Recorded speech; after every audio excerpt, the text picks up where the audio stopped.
And he's talking about the different aspects and how he was abducted and, and went around the craft and, it wasn't quite the slime thing that was in the movie. It was a little more solid metallical type of a situation. But he does get to talking that he went down the hallway with the one Nordic and come through a doorway and went through where there was went into a room where there was two Nordics in there, a male and a female, and they put him on a table, and then he said they brought over, and the female went and put a mask on his face, but he put his finger up by his mouth, but they pushed the mask down, and then the next thing he knows, he's laying along the road, and there's a light above him that disappears, and then he sees the town that he goes down and makes the phone call from. So, when he said that mask was going on and the finger went up by his mouth, my jaw hit the floor in that auditorium, because, he's explaining what happened to me. So, I go from there. So, okay, he's explaining what happened to you. Now, I want you to explain to us what happened to you. You explain what happened to Travis Walton. Well, the same thing. Yeah, but I had West Nile, and I thought I was getting, and when I start to wake up, that's what they do to me. I'm laying there, and all of a sudden, I feel a mask going on my face, too, and I put my finger up alongside my mouth, and it hit my face, and then I'm out, and then I wake up, and I'm dry. Interesting. Yeah. Other thing that, you go with, I used to go to a UFO encounter group in Fort Collins, which is real nice, with a gal that knew Dr. Leir, but I had a man that would go with me, and Deborah Lindemann had give a speak about Stan Romanek and the UFO he encountered. Now, I'm not follow-up. I did do no Stan, but I don't know, and I won't follow up on anything, but all I know she was talking about it, and I took her word, and I think some of it's kind of real. And she talked about seeing this UFO, and if you look at it, you could see forever. And that was kind of her words given this description of whatever she picked up on. Well, I come back to Yuma, a week later, there was an older gentleman named Russell Judy, and he was kind of a native around here. He'd lived here in his youth. Well, he lived down near where my mother grew up when he was young, and then he'd been around Yuma, and then he'd been in the service, and he'd been in the military, and he'd been to all 4 or 5 of the major World War II campaigns. I mean, the guy'd been around, but he hunts me down, and he wants to talk to me about his UFO experience.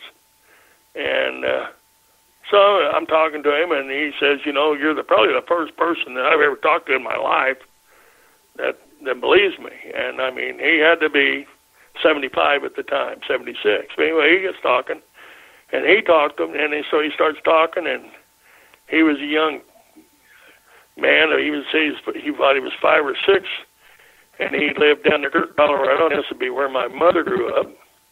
And he woke up one morning, and he was out in the pasture, and he really didn't know how he got out there or what was going on. But he said he looked up, and he seen this UFO, and it was kind of pulsating across the sky. And his quote was, he said it looked like he could really look through it and see forever.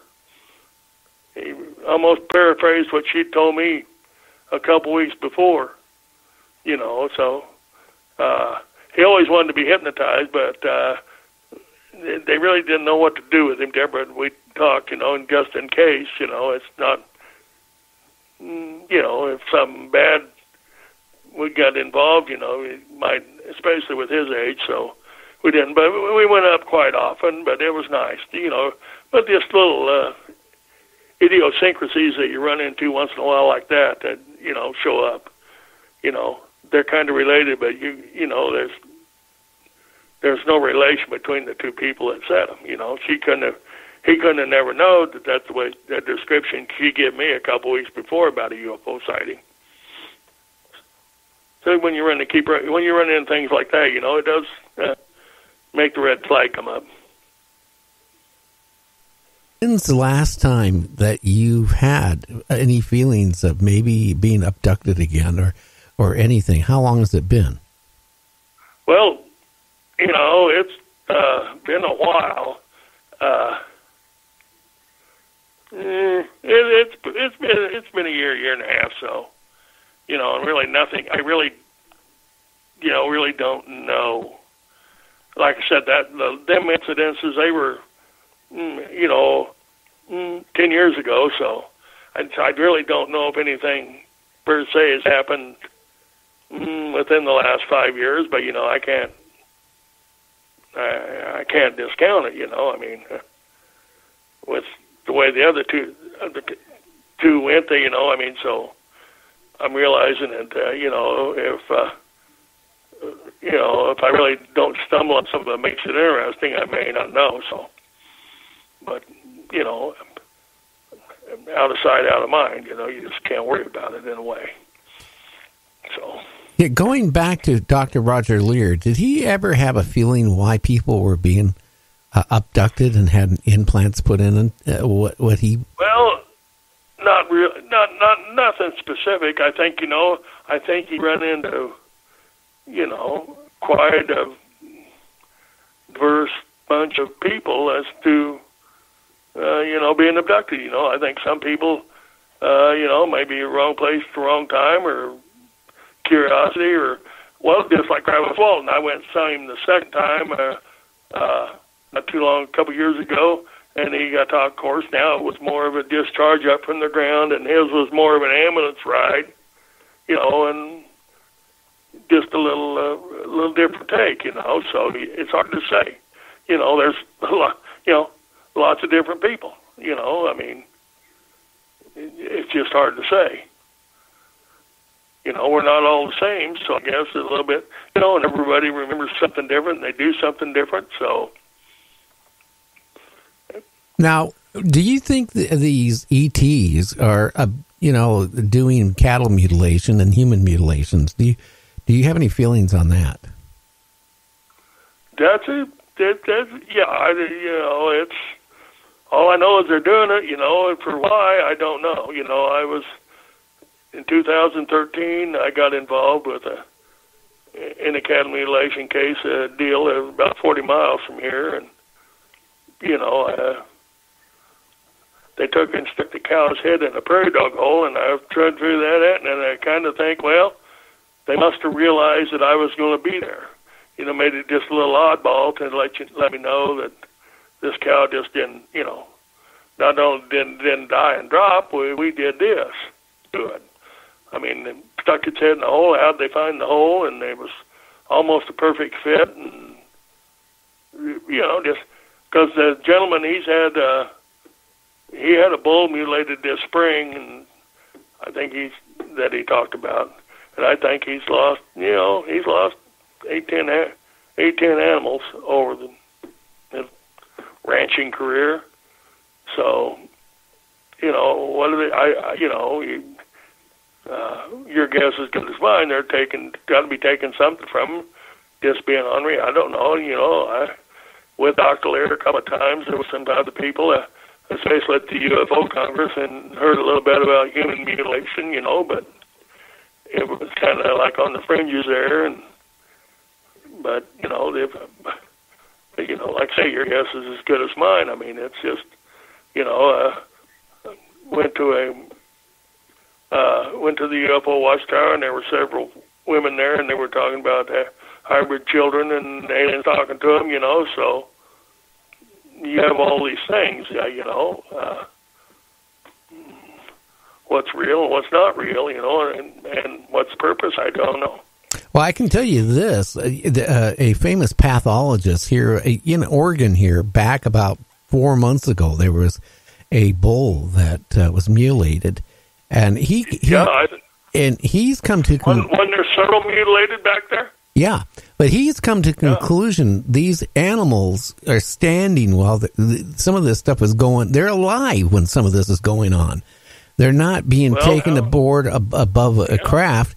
And the reason why he said that is, when you remove the eyes, you got liquid between the brain and your eyes. And he said that if the animal would have been already, euthanized or dead, it would have been laying on the side, and the liquid from the brain would have ran off the side of the head. But in these cases, the liquid has ran off the nostrils, which he said then says that these cows or bulls were standing when their eyes were removed and some of the stuff was going on. Now, they might have been standing, but maybe they weren't standing of their own power. It's just like the cow that I've seen where they put the head in the hole. They positioned, the animal was positioned, not by anything but the extraterrestrials. They positioned it, leg straight out to the side, head in the hole, and didn't pick the cobwebs in the bottom of the hole. Like I said, sure, they could have been, and maybe they could have also had the animal maybe in some kind of a working chute. You know what I mean? Yeah, it's possible. Keep it upright. We don't know. And could be down. I don't know if the animals are alive or dead. Nobody. That's great that they're looking at it. Whatever, and that could be. That's an interesting. That's an interesting. A fact to look at and be aware of, And this, what's shame is not people, it's not been taken serious enough. Can't do nothing out here that the right people are looking to make sure. Okay, now if that happens with 3 or 4 animals, then maybe we're looking at something. Maybe they're laying down. Well, we don't know diddly squat. All we know is something is going on. Between implants, abductions, human mutilations, cattle mutilations, sightings of UFOs, Timothy, have gone up drastically. Normally, September, it just takes a nosedive. It hasn't done it. It's a lot of strange things going on, more stranger than ever. More so, yeah. But, it's just, and people that get these animals mutilated, some of the guys take a pretty good financial hit. They lose some serious bucks. Oh yeah, in one case. Just like out here, the ones a couple of them that they mutilated, these were high pedigreed, registered cows and heifers. You're talking thousands of dollars. $8,000 animals, easy. Oh yeah. With their pedigrees, and